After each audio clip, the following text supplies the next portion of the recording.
अवामी न्यूज़ ते ख़बरनि जो सिलसिलो जारी आहे कि खिपरे में ख़बर ॾींदा हलूं त खिपरे में इल्मी अदबी ज़ौक़ रखंदड़ माण्हुनि पारां किताबी मेलो लगायो वियो आहे, जंहिंमें तारीख़, तहज़ीब, नशर, शाइरी समेत केतिरा ई किताब रखिया विया आहिनि। वधीक तफ़सील लाइ ॾिसूं था खिपरे खां अवेस कुंवर जी ही रिपोर्ट।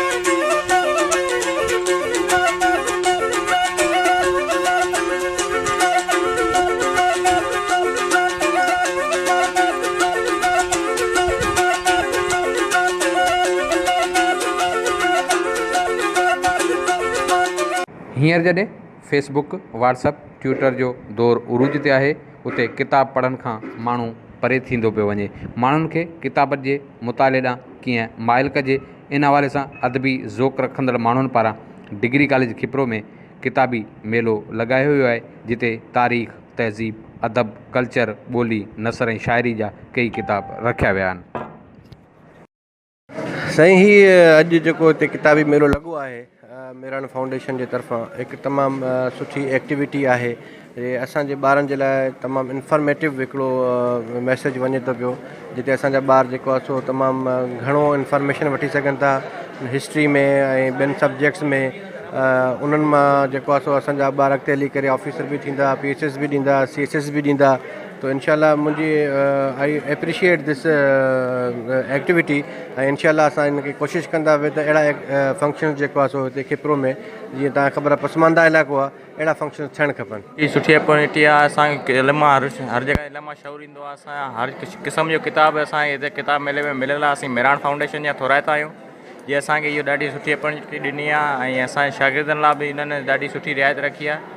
ऐं अहिड़नि ई मेलनि जी इंटरनेट जॾहिं खां इंटरनेट सोशल मीडिया आई आहे, असांखे सोशल मीडिया आई आहे, असांजे किताबनि माण्हू जेके छोकिरा आहिनि, फ्यूचर आहिनि, उन्हनि किताबनि खे छॾे ॾिनो आहे।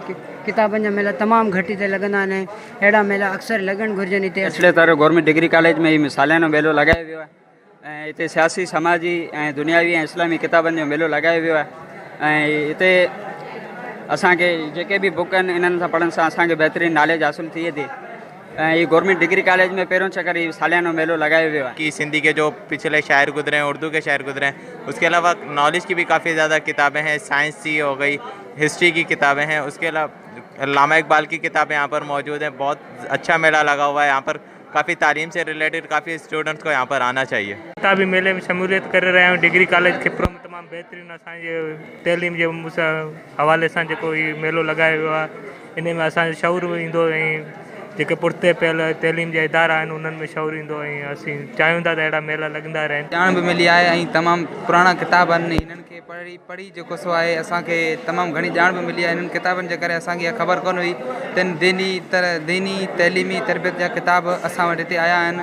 इन में तक़रीबन असांजे मज़हबनि जा बि किताब आहिनि ऐं उन जे बारे में सिंध जे सकाफ़ती इदारनि ऐं उन्हनि जी जेके भरपारनि जा जेके आहिनि माण्हू, उन्हनि जे बारे में किताब मिलिया आहिनि। ऐं जेको सो आहे यही किताब जेके आहिनि इन्हनि में पढ़ी तक़रीबन तमामु घणी असांखे ॼाण बि मिली आहे। ऐं अॼु तव्हां ॾिसो पिया असां किताबनि जो मिलियो, असां शुक्रगुज़ार आहियूं मेरान फाउंडेशन जे जेके असांखे किताब मुहैया कया आहिनि सहूलियत सां।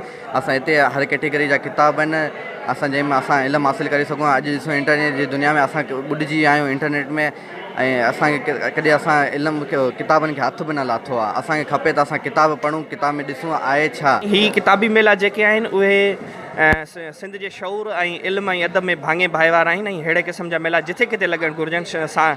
सिंध जे हर नंढे वॾे शहर में अहिड़नि मेलनि जी अशद ज़रूरत आहे, छो त अॼुकल्ह असांजो नौजवान जेको आहे उहो समाजी बुराइनि जे वर चढ़ी वियो आहे। मुख़्तलिफ़ मामलनि में हू झंझरियल आहे। उनजो ज़हन जेको आहे उहो ग़ुलाम थी वियो आहे ऐं उनजो ज़हन हिकिड़ो महदूद सोच रखंदड़ थी वियो आहे। उनजे करे अहिड़नि मेलनि लॻण सां उनजी इल्मी अदबी ऐं शऊरी उफ़क़ जेको आहे सो उहा वधीक थींदी ऐं उनजी हिकिड़ी ज़हनी आबियारी थी सघंदी त जीअं हू अहिड़नि मेलनि में अचनि ऐं उन्हनि जो ज़हन जेको आहे सो हिकिड़ो लामहदूद थी सघे।